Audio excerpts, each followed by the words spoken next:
ఎలా కలహరించగలరు మీరు?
ఎందుకు ఆగుతారు అయ్యా? నువ్వు ఇద్దరు తెచ్చుకోకూడదు. 3 సిగలు కుడతావా? 30 చుట్టూ కుట్టాయి కానీ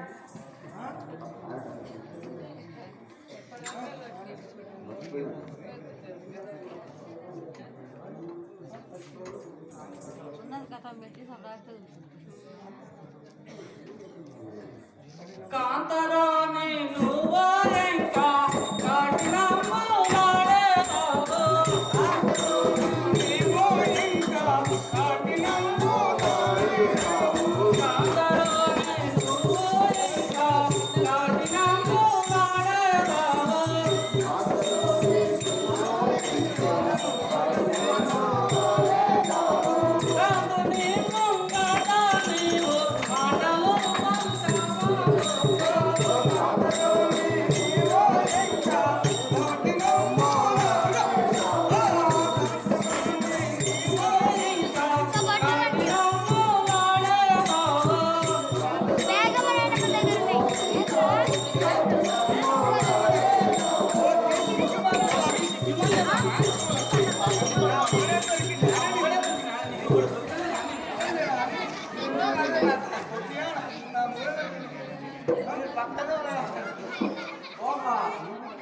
గురుదేవి అందరూ ఉన్నాం కానీ ఆయన బాగుంటారా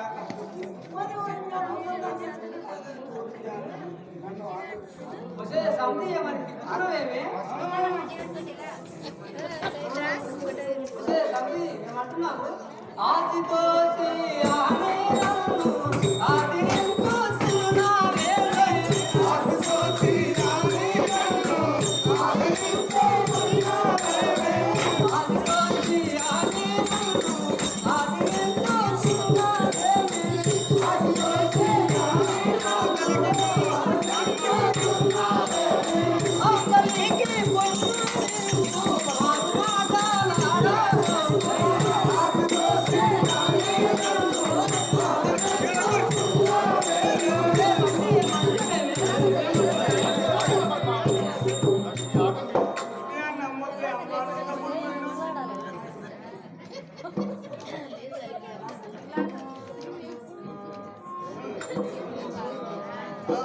నన్ను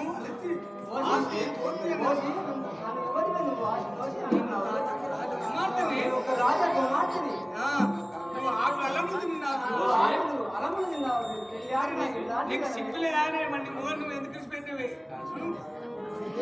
కళ్ళ కావాలెక్కి నీవు కాని కాని మాటలేవా కళ్ళ కావాలెక్కి నీవు కాని కాని మాటలేవా కళ్ళ కావాలెక్కి నీవు కాని పించే మాటలేవా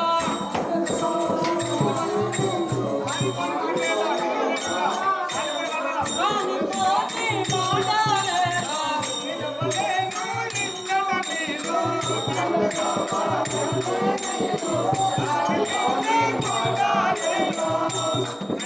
కళ్ళకు కావాలనికి మాట్లాడుతున్నావు నువ్వు నీకు సిగ్గున్నాదే నాకు సిగ్గెక్కడితే సమితి కళ్ళకు కావాలనికి కళ్ళు ఎంతో కానాడాలే కళ్ళకు కావాలనికి అల్పకావరమెక్కి నీవు ఎక్కడానే జీవున్నావే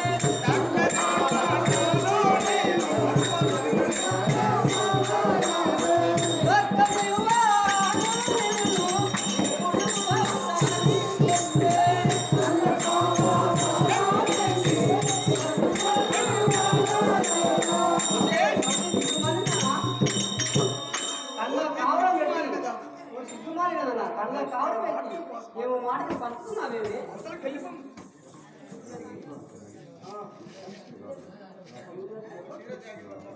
యువతివే నీవు యువతివి నానాదుని పక్క చేరి నవ్వుచో కొలుకుచున్నవు నీవు ఇంకా మనసున సిగ్గింత లేదా నీ వారో నాదో.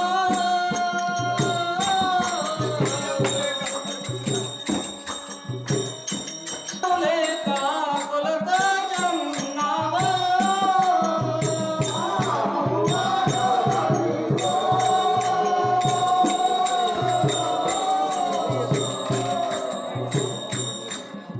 మిరియమోలే కావలతో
ఎవరివే నువ్వు?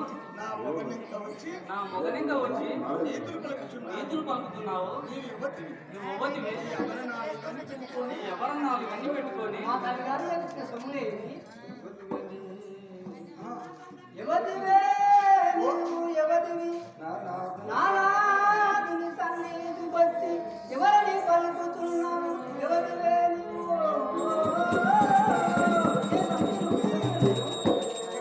మిమ్మల్ని నా ముగ్గురు తిట్టుకుంటున్నావే నువ్వు?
లక్ష్మి పద్మావతి ఎలా కలహరించదరు?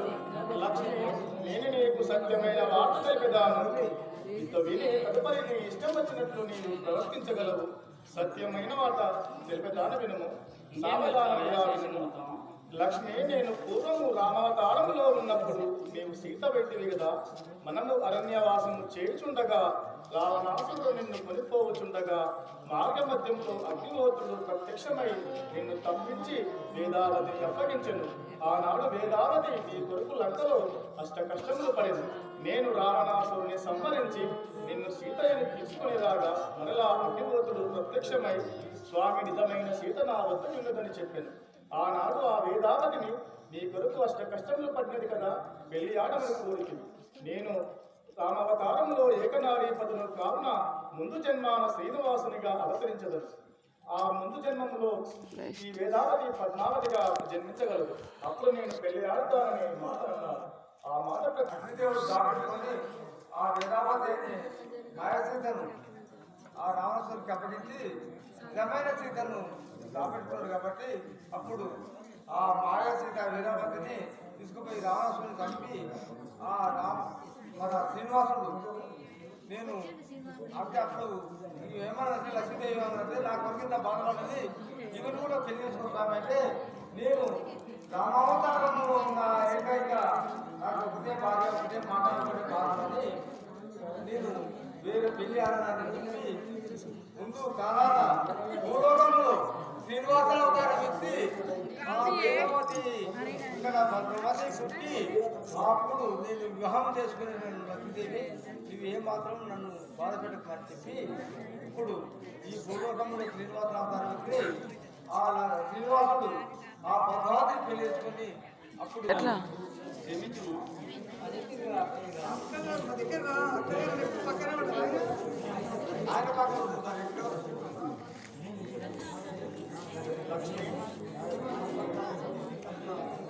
లక్ష్మి నా ప్రియసఖ్య లక్ష్మి నేను ఈ కలయుగమున నా వివాహమునకు కుబేరుని వద్ద చేసిన తీర్చుటకు నాకు దారి తెలియకున్నది. నీవు ఈ కలియుగ మానవులకు భాగ్యమును సంగుచుండుము. వారు ఆ భాగ్య గర్వమున పాపములు చేసి వ్యాధిలో పడి నన్ను రక్షించమని వేడుదురు.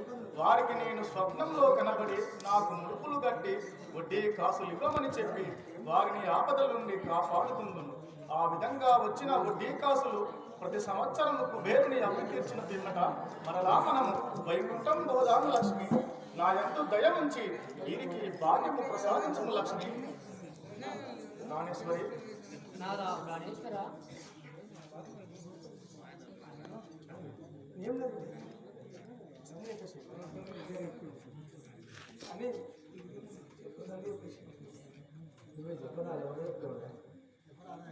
అని ఈ విధముగా ఆ యొక్క శ్రీనివాసుడు 7 కొండలకు మీకెక్కి అక్కడ శిలారూపం దాల్చినంతలో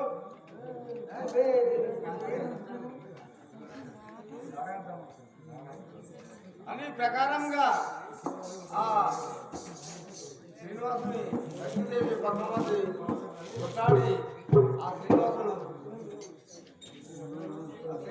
ఉపజెప్పి పోయినంతలో అక్కడ నారాయణుడు అనే బ్రాహ్మణుడు